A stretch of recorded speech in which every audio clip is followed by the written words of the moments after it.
Continue करते हैं बेटा। लास्ट टाइम मैंने आपको एप्लीकेशन नंबर 1 कराया था डायमेंशन का, एक बार फटाफट उसको ब्रीफ अप करके आगे के क्वेश्चंस कर रहा हूं, आप अपने आंसर्स चेक कीजिएगा। मैंने आपको मेथड बताया था एप्लीकेशन नंबर 1 के लिए हम कॉन्सेप्ट लगाते हैं N1U1 इक्वल टू N2U2, मतलब ओवरऑल क्वांटिटी रिमेन सेम, आपके पास मैग्नीट्यूड चेंज होता है अगर आप यूनिट चेंज कर दो। तो 5 मीटर को आप 500 सेंटीमीटर लिखते हो, सो N1U1 magnitude into unit, magnitude into unit दोनों हमेशा क्या होते हैं, इक्वल होते हैं। दूसरी बात, इसमें N1 क्या है, ओल्ड मैग्नीट्यूड, U1 क्या है, ओल्ड यूनिट, N2 क्या है, न्यू मैग्नीट्यूड, U2 क्या है, न्यू यूनिट। तो जब आप रीअरेंज करते हो तो N2 आपके पास ये बन जाता है। Mathematically N2 is equal to N1, ऊपर आ जाती है ओल्ड डायमेंशंस, नीचे आ जाती है न्यू डायमेंशंस। ठीक, इसके क्वेश्चंस मैं और कर देता हूं आज, जो आपको होमवर्क दिए थे वो मैं सारे कर रहा हूं। आप प्लीज रजिस्टर खोल के अपने मेथड चेक कीजिएगा। जैसे सबसे पहले ये क्वेश्चन आज कर रहा हूं, आपको बोला a calorie is a unit of heat और एनर्जी। तो सबसे पहले हम क्या देखते हैं कि कौन सी क्वांटिटी की बात कर रहे हैं, हीट और एनर्जी। एनर्जी या हीट क्या होता है, जूल्स, मतलब ये क्या है, एनर्जी। एनर्जी के डायमेंशंस क्या होंगे, सबसे पहले क्वांटिटी यहां पे है एनर्जी। एनर्जी के डायमेंशंस क्या होते हैं, M1 L2 T-2। तो A हो गया 1, B हो गया 2 और C कितना हुआ -2। यहां तक नो प्रॉब्लम। A हो गया 1, B हो गया 2, C हो गया -2। तो डायमेंशंस में सबसे पहले जो होता है वो लिखते हैं ABC, which is equal to 4.2 joules. Suppose we employ a system of unit. तो पहले ओल्ड यूनिट कौन सा है, ओल्ड यूनिट है SI। SI में मास के लिए क्या यूज होता है, किलोग्राम। लेंथ के लिए क्या यूज होता है, मीटर। टाइम के लिए क्या यूज होता है, सेकेंड्स। और इसमें 4.2 बोला तो इसके कितने नंबर को कन्वर्ट करना है, 4.2 को कन्वर्ट करना है। जो न्यू यूनिट्स होंगे, जो न्यू यूनिट्स होंगे वो एक हाइपोथेटिकल सिस्टम है in which the unit of mass equals alpha kg, M2 होगा alpha kg, unit of length equals beta metre, L2 हो जाएगा beta metre, and unit of time is gamma seconds, T2 हो जाएगा gamma seconds. Show that calorie has a magnitude, N2 आपको निकालना है। तो calorie बोला 4.2 जूल्स होता है, 4.2 जूल नए सिस्टम में कितना होता है वो निकालना है। तो कन्वर्जन फॉर्मूला क्या बताया था आपको, N2 is equal to N1, M1 upon M2 to the power A, L1 upon L2 to the power B, T1 upon T2 to the power C। यही होता है M1 upon M2 to the power A, L1 upon L2 to the power B, T1 upon T2 to the power C। Time पे आया करो बेटा, ठीक है। ये कन्वर्जन फॉर्मूला होता है। यहां तक कोई दिक्कत किसी को, यहां तक कोई डाउट, ऑनलाइन किसी को डाउट यहां तक? नाउ सॉल्व करो इसको, वैल्यू डालो। N1 कितना है, 4.2, M1 upon M2 kg upon alpha kg power 1, metre upon beta metre power 2, second upon gamma seconds power -2। लिख सकते हो, कोई दिक्कत? सिंप्लीफाई करो बेटा, kg kg कट गया, मीटर मीटर कट गया, सेकेंड सेकेंड कट गया। सो 4.2 alpha two power -1, beta two power -2, gamma का स्क्वायर। ये हो गया आपका नया, यही बोला है क्वेश्चन ने, ठीक है, in terms of new units. Clear, समझ में आया, याद आ गया? इसमें गलती थी, करेक्शन कर लो। अगला एक और देख लो, एक और देखो। इसमें आपको बोल रहा है a new system of unit is proposed in which the unit of mass is alpha, unit of length is beta and unit of time is gamma. How much will 5 joule measure? तो सबसे पहले joule की बात की तो ये क्या है, ऐसा एनर्जी है। तो सबसे पहले तो एनर्जी है। एनर्जी के डायमेंशंस क्या होते हैं, m1 l2 t माइनस 2। तो आपके पास a हो गया 1, b हो गया 2, c हो गया -2। मानते हो? a हो गया 1, b हो गया 2, c हो गया -2। ओल्ड यूनिट्स कौन से हैं? ओल्ड यूनिट्स हैं SI। SI यूनिट्स में मास के लिए क्या यूज होता है? kg। लेंथ के लिए यूज होता है मीटर। टाइम के लिए यूज होता है सेकेंड्स। न्यू यूनिट्स में, अब उसने जो न्यू यूनिट बोला उसमें बोला मास के लिए क्या यूज करना है? Alpha kg। लेंथ के लिए क्या यूज करना है? Beta metre. टाइम के लिए क्या यूज करना है? Gamma seconds. यस और नो? यही बोले आपको। और कितनी वैल्यू को कन्वर्ट करना है? 5 जूल। तो N1 कितना हो गया? 5। N2 आपको निकालना है। यही सिचुएशन दी है। No problem till this point. अब फॉर्मूला लगाइए। फॉर्मूला क्या है? N2 is equal to N1 M1 upon M2 to the power A, L1 upon L2 to the power B, T1 upon T2 to the power C। यही है formula. Value डालो। N2 आपको निकालना है, N1 है 5, M1 upon M2 हो गया kg upon alpha kg power A, metre upon beta metre power B, second upon gamma seconds power C। Simplify करो। 5 1 upon alpha 1 upon beta square gamma square. तो answer आया 5 gamma square upon alpha beta square. यही prove करना था। यही answer है। Method समझ में आ गया? पक्का करना होमवर्क किया था? नेक्स्ट टाइम दूंगा अभी लिखने का। मैं एक बार रिव्यू कर दूंगा। आप अगर कोई छोटी छोटी मोटी मिस्टेक है वो लिखते रहो। If the unit of force is 1 kilo Newton, unit of force is 1 kilo Newton, unit of length is 1 kilometer, unit of time is 100 seconds, what will be the unit of mass? अब ये question जो है ये application का नहीं है। ये application का नहीं है। जरा ध्यान से देखना बेटे, सामने ध्यान दो। ये डाउट भी होगा आपका। Unit of force is 1 kilo Newton. इसको करने के बाद मैं साइड हो जाऊंगा, आप लिख लेना आराम से। Unit of force. अब यहां फोर्स, लेंथ और टाइम के यूनिट्स दिए हुए हैं और आपके किसके यूनिट निकालने हैं? मास के। तो फोर्स के डायमेंशंस क्या होते हैं? फोर्स के डायमेंशंस होते हैं m1 l1 t-2। यही होते हैं फोर्स के डायमेंशंस होते हैं m1 l1 t-2। तो ये फोर्स के डायमेंशंस है। मतलब मैं ऐसे लिख सकता हूं, फोर्स के डायमेंशंस इज मास के डायमेंशंस या यूनिट, लेंथ के यूनिट, टाइम के यूनिट की पावर -2। गलत तो नहीं है? तो मेरे पास मास के यूनिट्स कितने आए? फोर्स के यूनिट्स अपॉन लेंथ के यूनिट्स, टाइम के यूनिट की पावर -2। एन उत्ते ले जाओ। फोर्स के यूनिट्स, टाइम के यूनिट्स का स्क्वायर अपॉन लेंथ के यूनिट्स। फोर्स के कितने यूनिट बोले बेटा? 1 किलो न्यूटन, 1000 न्यूटन। टाइम का स्क्वायर, टाइम कितना है? 100 seconds divided by 1 kilometre, 1000 metres.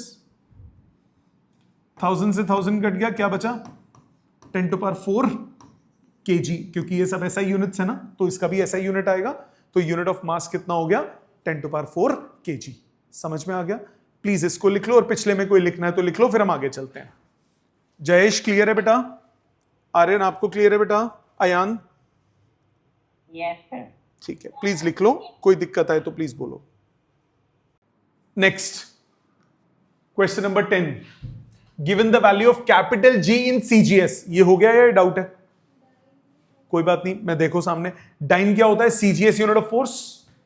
तो CGS ही, आपको कुछ नहीं करना। कैपिटल G के डायमेंशंस क्या होते हैं? M-1 L3 T-2। याद नहीं हुए? कोई बात नहीं, एक बार दोबारा देखो कैसे निकालते हैं। कैपिटल G का फॉर्मूला क्या होता है? कैसे निकालते हो? FR² upon M1 M2। याद है? फोर्स के डायमेंशंस क्या हुए? m1 l1 t minus 2, are square मतलब l3 l2, m1 m2 मतलब m2। सॉल्व करके क्या बना, m minus 1 l3 t minus 2। तो a कितना हो गया -1, b कितना हो गया 3, c कितना हो गया -2। मानते हो, याद है ये बात, एबीसी आ गया। तो ये हो गए इसके डायमेंशंस। तो अपने को ये कैसे निकाला ये तो मैंने आपको पहले बताया हुआ है। अब आ जाते हैं इस पर्टिकुलर क्वेश्चन पे। बेटा इन यूनिट्स पे ध्यान दो। डाइन कौन होता है, CGS unit of force, CGS unit of length, CGS unit of मास, मतलब ये पूरा सीजीएस यूनिट है। तो आपको उससे कोई मतलब नहीं अंदर क्या लिखा है पूरा सीजीएस ना। तो आपके पास है कैपिटल जी जिसके डायमेंशंस आपने निकाले m-1 l3 t -2। तो आप t -2, तो a हो गया आपके पास -1, b हो गया 3, c हो गया -2। ओल्ड यूनिट्स कौन से हैं, मास, लेंथ और टाइम के। मास के ओल्ड यूनिट्स हैं ग्राम, लेंथ के सेंटीमीटर, टाइम के सेकंड्स। ये सुनो, न्यू यूनिट्स कौन से हैं, न्यू यूनिट्स हैं मास के लिए किस में कन्वर्ट करना है, एसआई में, केजी, लेंथ के लिए मीटर, टाइम के लिए सेकंड्स। कोई दिक्कत, ओल्ड में कितनी वैल्यू है 6.67 इंटू 10⁻⁻8। न्यू में कितनी वैल्यू होगी वो निकालनी है। क्या ये क्लियर है, फॉर्मूला ठोको, n2 is equal to n1, m1 upon m2 की power a, l1 upon l2 की power b, t1 upon t2 की पावर c। वैल्यू डालो 6.67 इंटू 10⁻⁻8, m1 अपॉन m2 कितना हो गया, ग्राम अपॉन किलोग्राम, इसकी पावर -1, L1 अपॉन L2 हुआ centimetre upon metre, power 3, T1 upon T2 कितना है, सेकेंड अपॉन सेकेंड, पावर -2। मानते हो बेटा, सॉल्व करो। ये हुआ 6.67 इंटू 10⁻⁻8 ग्राम अपॉन 1000 ग्राम्स की power -1, centimetre upon 100 centimetre, power 3, second upon second वाला पार्ट तो कट ही गया ऑलरेडी, सेंटीमीटर सेंटीमीटर कैंसिल, ग्राम ग्राम कैंसिल, क्या बचा 6.67 इंटू 10⁻⁻8, 1 अपॉन 1000 ऊपर जाके हुआ 1000, पावर -1 का प्लस हो गई, 1 अपॉन 100 ऊपर जाके हुआ, ये नीचे हुआ 10⁻2, 10⁻6 ऊपर जाके हुआ 10⁻6। तो आपके पास सॉल्व करके कितना आया 6.67 इंटू 10⁻11, -8 -6 -14 प्लस 3 कितना हुआ -11। अब यूनिट्स, डाइम को अगर कन्वर्ट करता हूं एसआई में तो क्या बनता है, न्यूटन। सेंटीमीटर को कन्वर्ट करता हूं मीटर, ग्राम को कन्वर्ट करता हूं किलोग्राम। समझ में आ गई बात, इसको लिखो तमीज से, ये इंपॉर्टेंट है एग्जाम के लिए। ये क्वेश्चन एग्जाम के लिए इंपॉर्टेंट है, कई बार आया हुआ है, कई बार आता है ऐसा क्वेश्चन। प्लीज इसको तमीज से अपने हाथ से प्रॉपरली लिखो।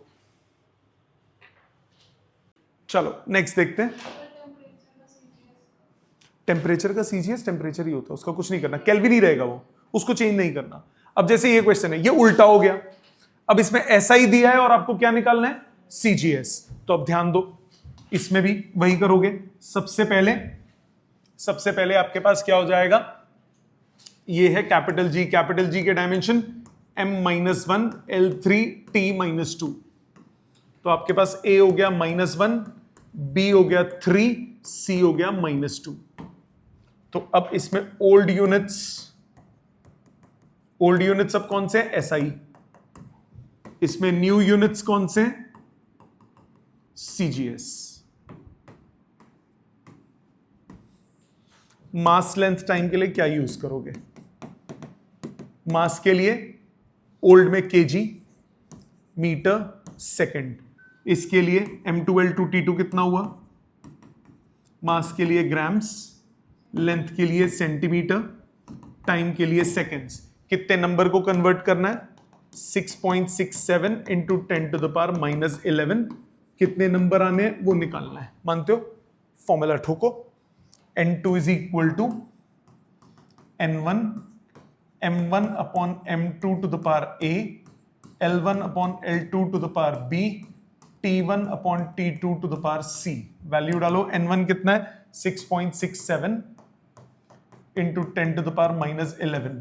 m1 अपॉन m2 हुआ kg upon gram, power -1, metre upon centimetre, power 3, seconds upon seconds, power -2।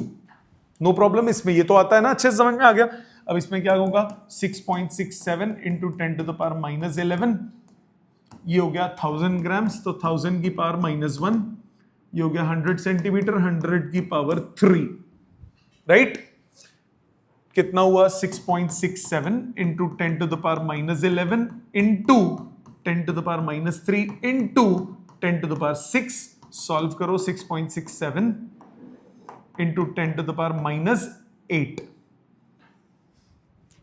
ठीक है, सो आपके पास आंसर क्या आया? 6.67 into 10 to the power minus 11 newton metre square पर kilogram square is equal to 6.67 into 10 to the power minus 8। Newton किस में convert हो गया? डाइंस, सेंटीमीटर स्क्वायर पर ग्राम स्क्वायर। Got it? समझ में आ गई?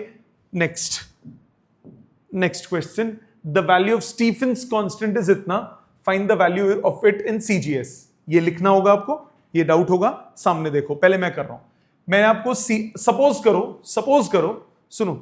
करो क्वेश्चन आया आपके पास, आप यूनिट भूल गए, डायमेंशन भूल गए। हो सकता है ऐसा पेपर में कि याद ना आए, यूनिट्स देख के डायमेंशन निकाल लो। यूनिट कौन है? जूल। जूल के क्या होते हैं? m1 l2 t-2। फिर कौन है? Second, time -1। फिर कौन है? Metre square, L -2। फिर कौन है? केल्विन। केल्विन को केल्विन रहने दो, उसको नहीं छेड़ना, हमें सिर्फ mlt से मतलब है। अब देखो वैल्यूज, सॉल्व कर लो। m1 l2 -2 0, t -3, k -4। ये डायमेंशंस हो गए स्टीफेंस कांस्टेंट। याद नहीं है कोई बात नहीं, क्वेश्चन में यूनिट तो दिया ही होगा, निकल जाएंगे उससे फटाफट। बट आपको यह पता होना चाहिए कौन से किसके हैं। तो इस क्वेश्चन में सिग्मा के डायमेंशंस कितने हो गए? m1 l0 t -3 k -4। k से अपने को कोई मतलब नहीं, a हुआ 1, b हुआ 0, c हुआ -3। मैं लिखने के बाद साइड हो जाऊंगा, आप लिख लेना, समझ लो। पहले a हो गया 1, b हो गया 0, c कितना हुआ? -3। अब old units m1 l1 t1। मास के लिए क्या यूज होता है? kg। ओल्ड कौन है? ऐसा ही है ना, ओके। लेंथ के लिए मीटर, टाइम के लिए सेकेंड्स। न्यू यूनिट्स में मास के लिए ग्राम, लेंथ के लिए सेंटीमीटर, टाइम के लिए सेकेंड्स। यही होता है। कितने नंबर कन्वर्ट करने? 5.67 इंटू 10 टू द पावर -8। कितने नंबर आने? I don't know. ठीक है, ये क्या हुआ? ठीक है, यहां तक बात समझ में आती है। अब वैल्यू डालो। n2 is equal to n1 m1 upon m2 to the power a, l1 upon l2 to the power b, t1 upon t2 to the power c। n1 कितना? 5.67 into 10 to the power -8। m1 upon m2 kg upon gram, power a मतलब 1। फिर metre upon centimetre, power b मतलब 0। फिर second upon second, power c मतलब -3। और कुछ नहीं है। ये 1000 बचा, ये तो सब 1 हो गए। ये पावर 0 है, ओवरऑल 1 हो गया, सेकेंड से सेकेंड कट के 1 आ गया। तो 5.67 into 10 to the power -8 into 1000, तो आया 5.67 इंटू 10 टू द पावर -5। तो आप रिजल्ट क्या लिखोगे? आप रिजल्ट ऐसे लिखोगे 5.67 into 10 to the power minus 8 joule पर सेकेंड पर मीटर स्क्वायर पर केल्विन टू पावर 4 सिग्मा की वैल्यू is equal to 5.67 into 10 to the power minus 5 ergs joule का क्या बन गया अर्ग्स सेकेंड का सेकेंड मीटर का सेंटीमीटर और केल्विन की पावर माइनस 4 का केल्विन की पावर माइनस 4। आई बात समझ? पक्का श्योर? लिखो अपने हाथ से, इसको तमीज से लिखो। कोई नहीं समझ में आता पॉइंट अभी पूछो। Next question, the density of material in CGS units is 4 gram पर सेंटीमीटर क्यूब। पहले बात क्या बोला, कौन सा क्वांटिटी है? डेंसिटी। डेंसिटी क्या होता है? M1 L-3 T0, यही होता है ना। तो M1 L-3 T0, तो A कितना हो गया 1, B कितना हो गया -3 और C कितना हो गया 0। मानते हो बेटा? No problem, okay. Is 4 kg पर मीटर, 4 ग्राम पर सेंटीमीटर क्यूब। ओल्ड यूनिट्स कौन से हुए? ओल्ड यूनिट्स है CGS। मास लेंथ टाइम के लिए क्या यूज कर रहे हैं? Gram centimetres seconds. कितने नंबर? 4। N1 है 4। अब न्यू यूनिट्स कितने होंगे? न्यू यूनिट्स ये हो गए कौन से, किस में बोला?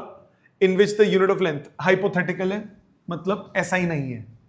न्यू यूनिट में मास के लिए क्या यूज कर रहे हो? मास के लिए 100 ग्राम्स। लेंथ के लिए क्या यूज कर रहे हो? 10 सेंटीमीटर्स। टाइम का उसने नहीं बोला, T2 मान लेते हैं, मुझे नहीं पता, कुछ भी हो कोई फर्क नहीं पड़ता, ठीक है। आपको इसमें कन्वर्ट करना है, डेंसिटी विल बी, इसमें डेंसिटी निकालना है, मतलब N2 निकालना है। तो रिलेशन क्या हुआ? N2 is equal to N1 M1 upon M2 to the power A L1 upon L2 to the power B T1 upon T2 to the power C। मानते हो बेटा? यही रिश्ता है। M1 अपॉन M2, N1 पहले कितना है? 4। M1 अपॉन M2 हुआ ग्राम अपॉन 100 ग्राम। पावर A मतलब 1। लेंथ का centimetre upon 10 centimetre. Power B मतलब -3 और टाइम की पावर T1 अपॉन T2 की पावर 0। मानते हो? पावर 0 से तो कोई लेना देना नहीं है, तो आपके पास कितना आया? 4 1 अपॉन 100 और ये सेंटीमीटर सेंटीमीटर करके 10 3 बार ऊपर चला जाएगा, वो कट के 0 हो गया। कितना बचा? 2 0 0 0 40। तो आप क्या बोलोगे? डेंसिटी इज 4 ग्राम पर centimetre cube is 40 new units. समझ में आई बात? उसका कोई स्पेशल नाम तो नहीं है ना, ठीक है। तो आपके पास आंसर क्या होगा? वैल्यू बोला तो आंसर हो गया B option. No problem, sure, पक्का। अगला भी देखो, फिर एक मैं तुम्हें दूंगा करने के लिए। In a particular system the unit of length mass time are chosen to be 10 10 and 0.1. The unit of force in this system will be equivalent to, unit of force in this system will be equivalent to unit of force। और देखो अब इसमें original वगैरह तो कुछ नहीं बोला। अब आप ऑप्शंस में देखो क्या है? Newton Newton Newton. मतलब आपको रिजल्ट किस में निकालना है? न्यूटन में। रिजल्ट किस में निकालना है? न्यूटन में। अब मेरी बात ध्यान से सुनना, इस क्वेश्चन को ध्यान से देखना। In a particular system the unit of length mass time are chosen to be इतना इतना इतना। आपको M2 L2 और T2 दिए हुए हैं। Unit of force in this system is equivalent to, unit of force in this system is equivalent to newton में। तो यानी 1 न्यूटन is how many new units, यही बोलना है ना। क्वेश्चन की लैंग्वेज पढ़ो, यही मतलब बनाना कि फोर्स के यूनिट, अब फोर्स का यूनिट किसके इक्वलेंट होगा? इस यूनिट में जो, इस नए सिस्टम में जो फोर्स का यूनिट है वो कितने न्यूटन के बराबर होगा, मतलब न्यूटन कितना न्यूटन होगा, कॉरस्पॉन्ड कितना करेगा। सो आपके पास फोर्स की बात कर रहे हैं, m1 l1 t माइनस 2, मानते हो? फोर्स है m1 l1 t माइनस 2।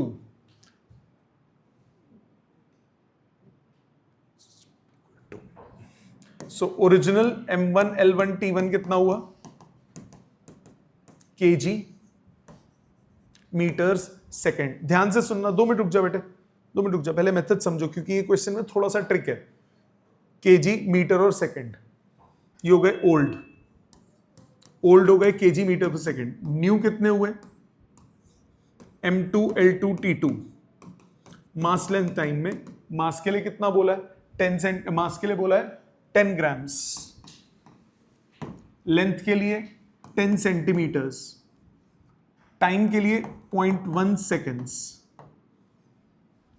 इसको मैंने 1 न्यूटन ले लेता हूं, n1 इज 1, n2 नहीं पता, यही मतलब हुआ। अब जरा ध्यान से देखना, फाइनल रिजल्ट आंसर बिल्कुल फाइनल स्टेप पे निकलेगा। n2 is equal to n1, m1 upon m2 की power a, l1 upon l2 की power b, t1 upon t2 की पावर c। n1 कितना? 1 न्यूटन में चेक कर रहा हूं, m1 upon m2 kg, kilogram को 1000 ग्राम लिख दिया, अपॉन 10 ग्राम्स, पावर 1, मीटर यानी 100 centimetre, upon centimetre, power upon 10 centimetre, power 1, time seconds upon 0.1 seconds, second upon 0.1 seconds, power -2। यही मतलब हुआ बेटा, कोई दिक्कत तो नहीं? सॉल्व करते हैं। ग्राम ग्राम कट गया, ये आ गया 100, सेंटीमीटर सेंटीमीटर कट के ये आ गया 10, सेकेंड सेकेंड कटा 0.1 की पावर -2, सो 1 अपॉन, नहीं ऊपर चला गया 0.1 इंटू 0.1, मानते हो? ये पूरा 100 से कट गया, आंसर आ गया 10। अब मेरी बात ध्यान से सुनना, 10 आंसर नहीं है, समझो ध्यान से, इसीलिए मैं बोल रहा था 2 मिनट रुक जाओ। अब स्टेप्स देखो, आपको क्या बोला? आपके पास आया 1 न्यूटन इज 10 न्यू यूनिट्स, यही आया। आपको निकालना क्या है? ध्यान देना, the unit of force in this system will be equal to, unit of force in this system is equal to, मतलब न्यू यूनिट कितना हुआ? 1 अपॉन 10 न्यूटन।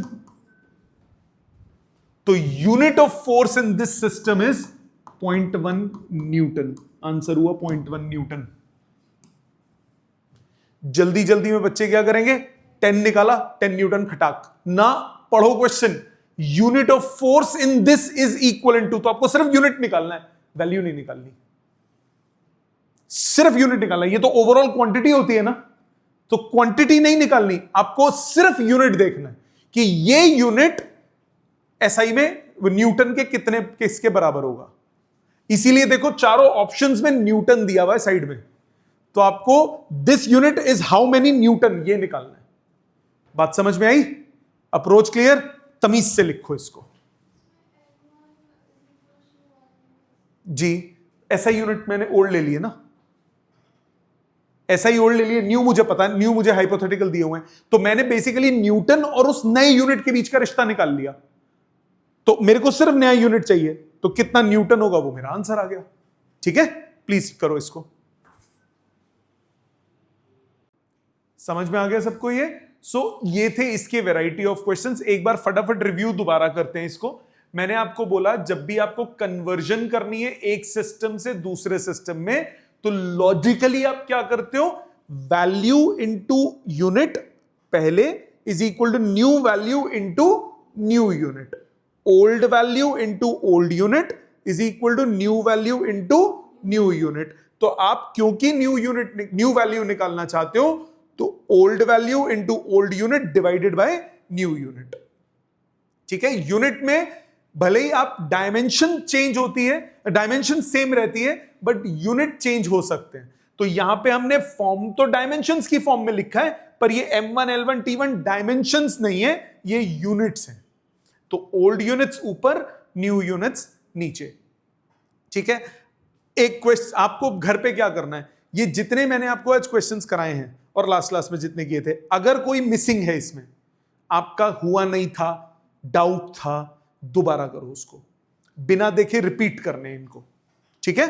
एक बार दोबारा। अगली क्लास में हम क्या करेंगे, application number 2 and application number 3, दो एप्लीकेशन एक साथ करेंगे क्योंकि दोनों सिमिलर लाइंस पे हैं, सेम पैटर्न पे दोनों एप्लीकेशंस। तो दो एप्लीकेशंस होगी अगली क्लास में, उससे अगली क्लास में एप्लीकेशन नंबर 4 चैप्टर कंप्लीट हो जाएगा डायमेंशंस का। संडे को टेस्ट होगा डायमेंशंस का, इस संडे टेस्ट होगा डायमेंशंस का। तो ये प्लीज रगड़ के प्रिपेयर करो और फिर हम लोग एरर एनालिसिस स्टार्ट करेंगे और एरर एनालिसिस के साथ साथ मैथमेटिकल टूल स्टार्ट कर देंगे, ठीक है। Thank you very much.